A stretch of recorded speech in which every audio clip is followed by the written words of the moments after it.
Cafezinho. Vamos tomar um café logo cedo com os principais fatos políticos da região, num bate-papo descontraído sobre política, regado a um bom café. Mário Flávio já conosco aqui para trazer os bastidores da política. Bom dia, Mário. Bom dia, Laís. Bom dia, Rodrigo. Bom dia. Muito bem. Em homenagem a Messi e a Argentina, vamos hablar hoje. O comentário é espanhol. Pablito também que volta hoje, né? É o portunhol, né? É. Pablito vuelve hoje. Oye. Meu Deus do céu. Ô, Mário, então quer dizer que 2023 tem orçamento secreto, é? Sim, temos. Vai ter orçamento secreto, sim. Lembra dele, o orçamento secreto, que foi alvo de tantos debates na campanha, que era apontado como o mensalão de Bolsonaro. Aí Bolsonaro dizia, não tem nada a ver com isso, que isso é uma questão do Congresso. O Congresso é que vota, eu vetei o orçamento secreto, mas os deputados aprovaram, eu não pude, derrubaram meu veto e tal. Pois bem, ontem teve uma discussão numa comissão da Câmara para saber se o orçamento secreto iria continuar ou não, esse modelo para 2023. Pois vai, viu? Apenas 2 deputados, um do PSB e um do PSOL, votaram contra o orçamento secreto. Os demais, inclusive os do PT, né, tão criticados por Lula, votaram a favor que o orçamento secreto continue. O que é o orçamento secreto? Tem os deputados recebem as emendas, né, que eles têm direito para destinar para os municípios. No orçamento secreto ele não é obrigado a dizer para onde vai essa emenda. Por exemplo, Laís tem uma ONG lá no Xique-Xique. Então, o deputado federal daqui de Pernambuco pode pegar uma verba e dizer a Laís, tá precisando de quê? Aí Laís diz, estou precisando aqui de construir uma quadra, de reformar uma praça. Ela manda o projeto para ele, o deputado federal manda a emenda para a ONG Laís do Xique-Xique, né? E ela vai chegar lá. E não necessariamente ninguém fica sabendo, né? Porque o nome já diz, orçamento secreto. Ele secreto não tem nada, que todo mundo está sabendo, né, do que está acontecendo. E até os próprios municípios, quando recebem, né, fazem questão de externar que aquela verba veio para tal coisa, né? Muitos não divulgam, às vezes, nem o deputado, né? Eles os valores exatos, nem, né? Os valores, trazem para si. Então, muita gente acha que isso é uma compra de voto ou algo irregular. Está dentro da lei. Se for aprovado no Congresso, está dentro da lei. Se é moral ou amoral, é outra coisa. Fica aí o questionamento, né? Agora que é legal o orçamento secreto. Então ele foi ontem aprovado e pelo que foi aprovado, Rodrigo e Laís, como a maioria dos deputados votou a favor, é porque eles concordam com esse tipo de procedimento, né? Senão ontem teria sido vetado. E também, depois da campanha, você não vê nenhum pessoa ligada ao presidente eleito, Lula, criticando o orçamento secreto. A história ficou só na campanha mesmo. Então, os deputados, a maioria também usa, né, inclusive de Pernambuco, muita gente usa esse benefício para os deputados, digamos assim. Então, ele vai continuar. Então, é só uma amostra do que se é discutido na campanha. Muitas vezes fica só na campanha e quando vai ver para valer, a realidade é bem diferente. Ontem o presidente Bolsonaro mandou um projeto de lei para a própria Câmara para que os recursos desse orçamento secreto eles sejam suspensos até o fim do ano, os repasses aos deputados.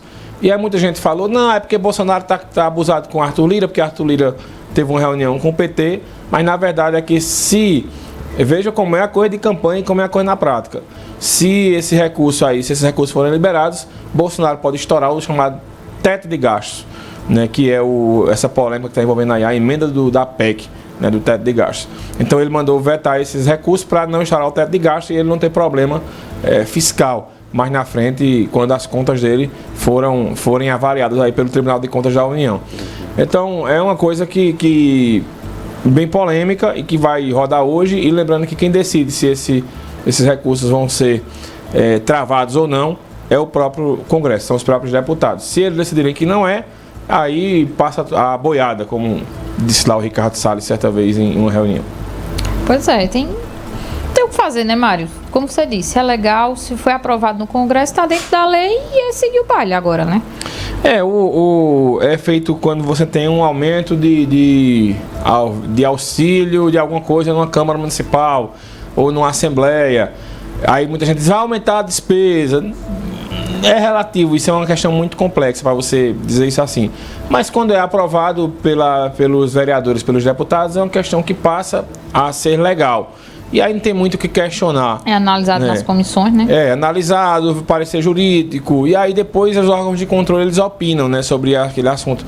Por exemplo, a história do futuro governo de Raquel pediu para que a obra do curado, né, no complexo prisional não fosse iniciada.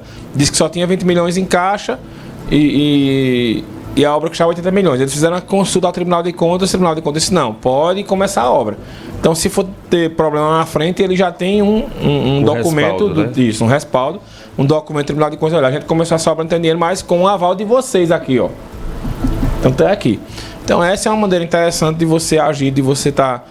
se os órgãos de controle, eles fossem sempre consultados assim, eu acho que a gente teria muito menos problema de obras inacabadas, como a gente tem aí, não só da prefeitura, mas também do governo do estado e do governo federal aqui em Caruaru. E não são poucas não, viu? São muitas. Só para registro, viu, Mário? O Ministério Público de Contas de Pernambuco, né, protocolou o pedido de medida cautelar do Tribunal de Contas do Estado para suspender temporariamente a doação de parte do terreno do Parque Memorial Arcoverse, usado pelo Museu do Espaço Ciência, para 2 empresas privadas instalarem um data center com uso de cabo submarino para a velocidade da internet. Isso também já tinha sido outra pauta, né, que o governo de transição, a equipe de transição de Raquel Lira tinha levantado nos últimos dias, e pega o gancho aí no que você disse sobre os órgãos de controle, né?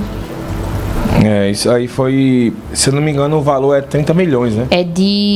Diz aqui, a Procuradoria questiona os motivos que levaram o governo do estado a beneficiar as 2 empresas com a doação do terreno. O terreno é avaliado em 16 milhões de reais. 16 milhões. É muito dinheiro.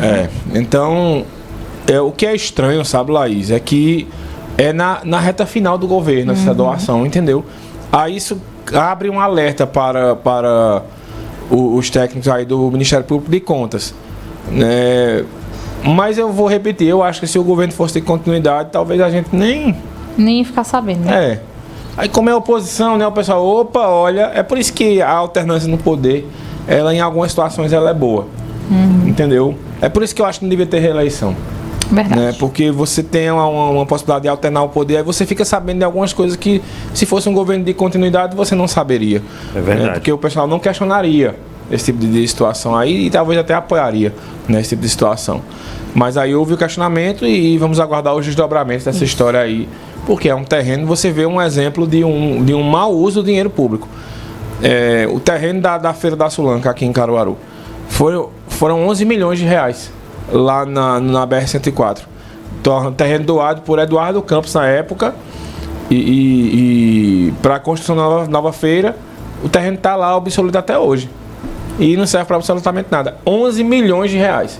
Não foi feito um parque, não foi feito nada. Eu também não sei se um parque naquele lugar ali serviria, porque ele é afastado demais mas sei lá, um loteamento para fazer casa popular. E aquele pedaço para lá também está crescendo muito, né? Pois podia pegar aquele espaço ali e botar para fazer casas populares para quem não tem renda, tirar o pessoal que mora na área de risco aí das cheias, né? O pessoal que não tem água em saneamento, fazer com a Caixa, uma parceria.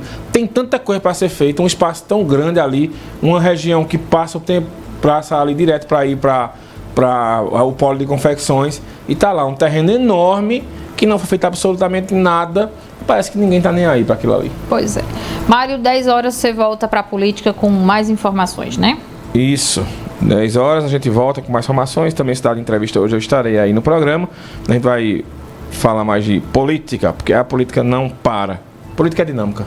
Muito bem. Diz o outro. E olha, hoje está acontecendo no Recife, né, agora pela manhã, 2 operações da Polícia Civil são relacionadas a sequestro de bens e serviços. E uma delas é contra empresários envolvidos com o jogo do bicho. Vixe Maria. Pois é, a gente vai acompanhar essas informações ao longo do dia e trazemos outras informações sobre isso na nossa programação. Joga aí 17 na corrente, já dizia Jacques do Pandeiro. Vamos falar de futebol, Rodrigo?